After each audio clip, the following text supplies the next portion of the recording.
Japanese mythology is home to some of the most unsettling, skin-tingling creatures ever imagined. While some creatures in Japanese mythology are enough to freeze your blood, others defy explanation entirely. Beyond fear, it also teems with the downright bizarre.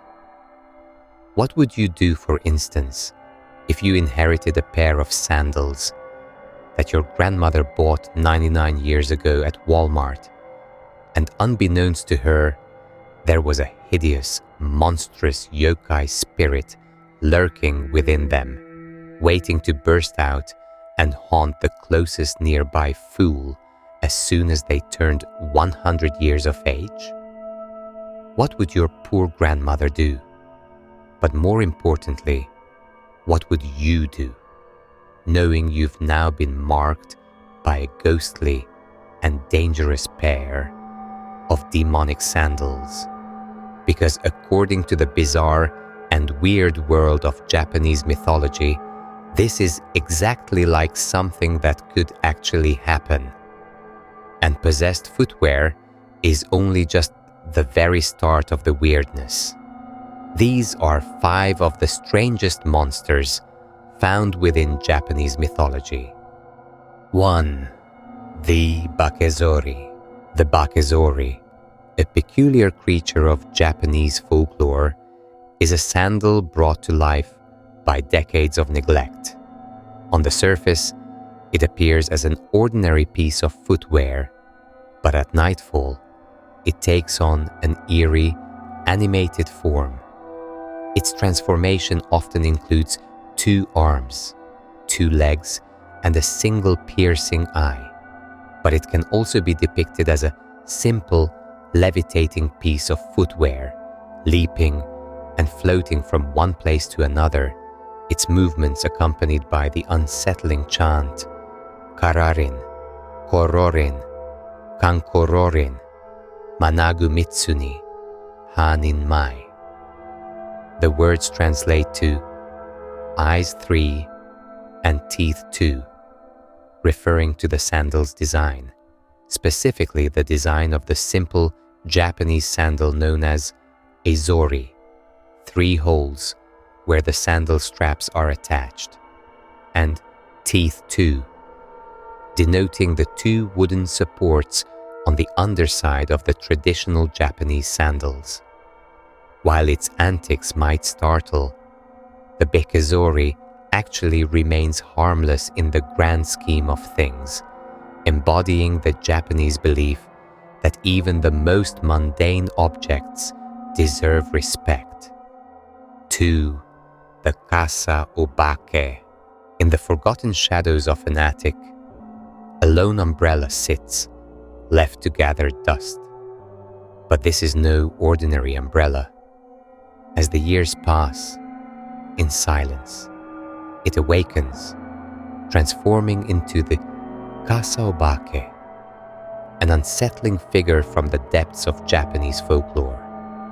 With its monstrous solitary eye, a single leg that propels it in unsettling hops, and a huge serpentine tongue that it keeps hidden under its canopy. The Kasa Obake is a creature unlike any other, a manifestation of the strange and unexplained forces that lurk in the corners of Japanese myth. Though its appearance is unsettling, the Kasa Obake's true danger lies not in its appearance, but in its unpredictable and mischievous behavior. It silently approaches, its long tongue flicking out to deliver a slick, oily lick to the unsuspecting victim. The feeling is one of surprise, cringe, and intense disgust, a strange blend of humor and discomfort, and the eternal memory of knowing you've been shamefully and forcefully kissed by a hideous, disgusting creature, an ugly monster truly worthy of Japanese folklore. It's a far cry from the sweet, cutesy love of a puppy. While its antics are physically harmless, They leave a lasting mark on the psyche, a reminder that the supernatural is never truly benign. Kasa Obake thrives on embarrassing and shocking those it encounters, leaving them with a traumatizing memory they won't soon forget. 3. The Ittan-momen. Imagine reaching for a dish towel from the kitchen counter, ready to wipe the remnants of a sloppy joe from your mouth. You think of it as an old dish rag, one handed down from your step-aunt. But as soon as the fabric touches your lips, you realize this isn't just any ordinary towel. It's something far more sinister. Slowly, you realize it can't be removed from your lips, and you begin to feel its vengeful strength. Before you know it, the cloth starts to wrap itself around your neck. This isn't just a towel. It's an evil yokai of Japanese mythology, and it wants to turn you into a sloppy joe. At least, this is what many have claimed to experience in an encounter with the Ittan-momen, a yokai whose name means one bolt of cotton, fully describing its simple appearance. The legend of the Ittan-momen is deeply rooted in Japanese folklore, describing a sentient strip of cloth that tracks and attacks unsuspecting individuals, particularly in the late evening or at night, by strangling, smothering, or even carrying them away. These stories likely emerged from agrarian communities, where parents, preoccupied with work, devised cautionary myths to deter children from wandering after dark. Some scholars even link this yokai's origin to funeral traditions, where mourning flags were sometimes carried off by the wind. Over time, this unsettling sight may have given rise to supernatural interpretations. While the Ittan-momen was relatively obscure in classical yokai art and literature, it gained prominence through modern media, notably the 1960 manga series Gegege no Kitaro by Shigeru Mizuki. In this series, the Ittan-momen is depicted with eyes and arms, and possesses a good-natured personality, contrasting with its traditional portrayal as a dangerous entity. So, let's be real. Sandals, umbrellas, rolls of cotton cloth. Is nothing safe from the grasp of being made into a terrifying monster when it comes to Japanese mythology? Welcome to the weird and wacky world of Asian mythos. Not only are they all actual legends in Japanese folklore, they belong to an entire category of yokai known as the tsukumogami. These items, typically items of neglect, become infested with the spirit of a yokai, and as a result, become one with the very monster held within them after one entire century. But if you think those stories are strange, let me tell you about something far more bizarre. Legends speak of a certain button infested with the horrifying spirits of evil yokai. It's said that clicking it will bring eternal haunting from these dark forces. But don't worry, I'm pretty sure that's not the case with my subscribe button. Though, I would be eternally grateful if you clicked on it for me. I put a lot of effort and time into these videos, and whenever I see a new subscriber, it definitely adds fuel to my fire in terms of knowing that what I am doing and making is enjoyed by someone. It's also the best way to let a small channel like mine to know that this is the kind of content you'd like to see more of. But if you're not yet quite there to subscribing to me, no worries. I still appreciate you for watching this video of mine. You taking the time to do so means a lot to me.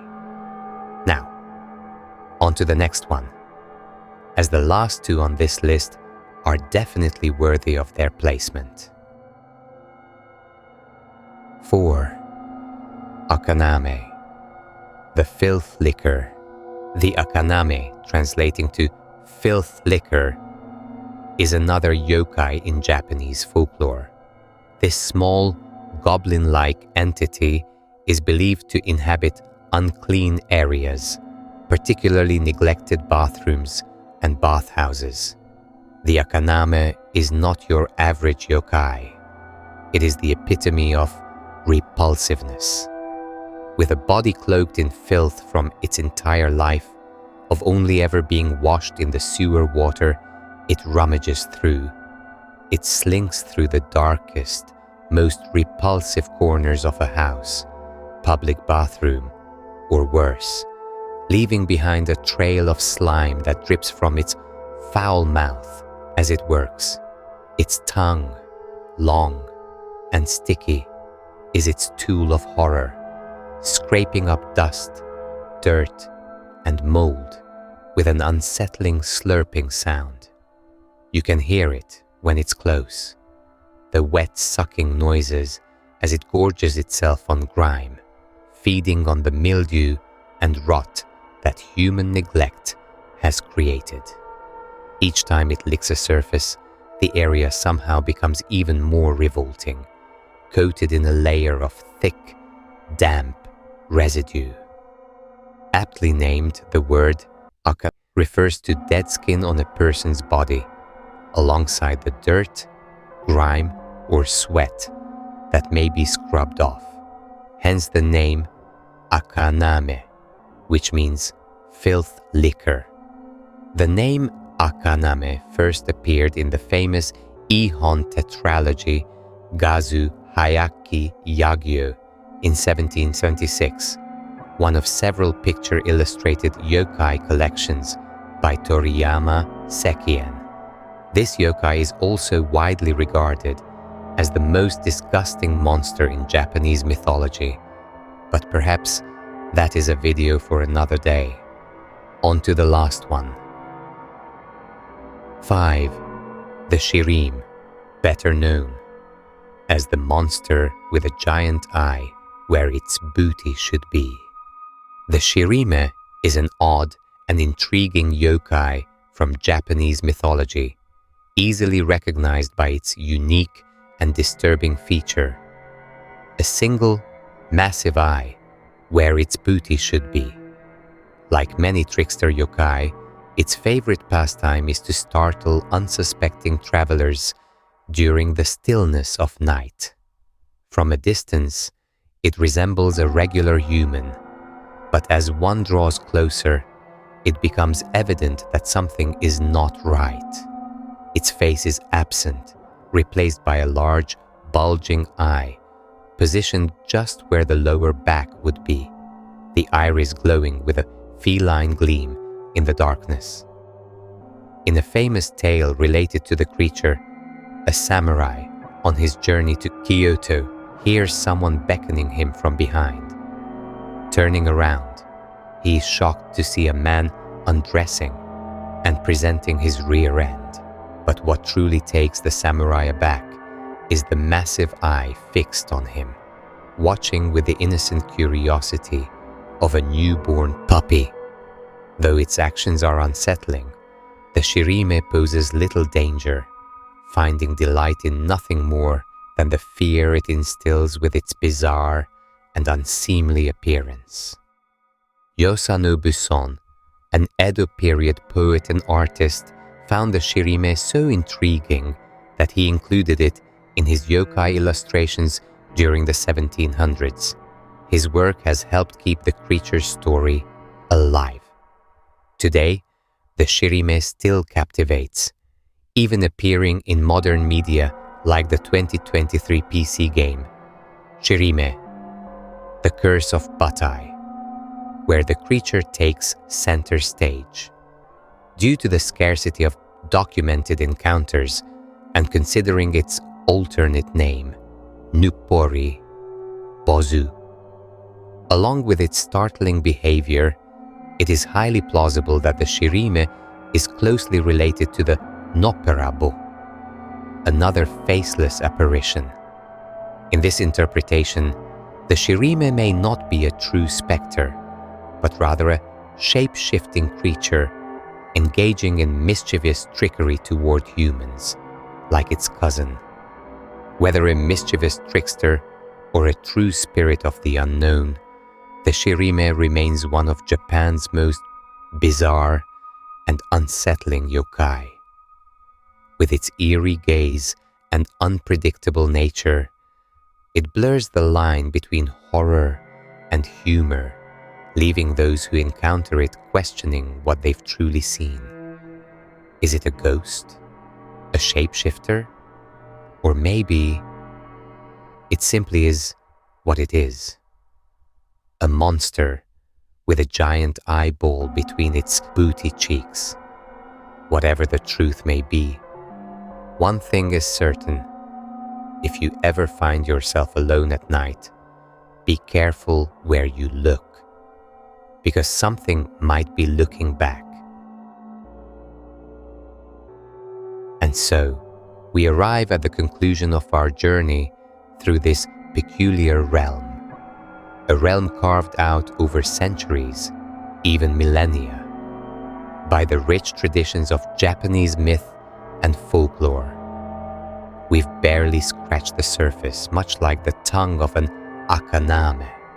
But in doing so, we've uncovered some of the most bizarre and captivating traits of this ancient culture. What we've discovered is that not even a simple pair of sandals is immune to the malevolent influence of a yokai. Your grandmother might not mean any harm, but you should be cautious.